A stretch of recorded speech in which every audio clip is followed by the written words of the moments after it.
విజయదశమి నాడు సాయంకాలం సమయంలో శత్రు వినాశనం కోసం విజయప్రాప్తి కోసం జమ్మి చెట్టు దగ్గర అపరాజితాదేవిని శమీ వృక్షాన్ని విజయపత్రాలను పూజించి ఆ చెట్టు నుంచి కొన్ని ఆకులను తీసుకుంటారు. శ్రవణ నక్షత్రం రోజున వచ్చిన ఈ శమి పూజను విశేషంగా భావిస్తారు. శమీ శమయతే పాపం శమీ శత్రు వినాశిని అర్జునస్య ధనుద్ధారి రామస్య ప్రియదర్శనం అని ఆ శమీ ఆకులపై రాసి కొమ్మలకు తగిలిస్తారు. దానవులు పాలకటిని మదించినప్పుడు ఎన్నో వృక్షాలు దేవతర వృక్షాలు పుట్టాయి. అలా పుట్టిన దేవతా వృక్షాల్లో శమీ వృక్షం అంటే జమ్మి చెట్టు కూడా ఒకటి. శమీ శమయతే పాపం అంటే శమీ వృక్షానికి భక్తిపూర్వకంగా ప్రదక్షిణలు చేస్తే చేసిన పాపాలు పోతాయట. శమీ వృక్షాన్ని పూజించితే విజయం లభిస్తుందని పూర్వీకుల నమ్మకం. శమీ వృక్షం పరదేవత ప్రతిరూపమని చెప్తారు.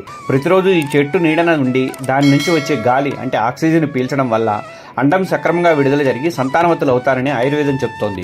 విజయదశమి రోజు శమీ వృక్షాన్ని తాకినా జమ్మి చెట్టు ఆకులను చేతిలో ముట్టుకున్నా ధనసిద్ధి లభిస్తుందని నమ్మకం ఉంది.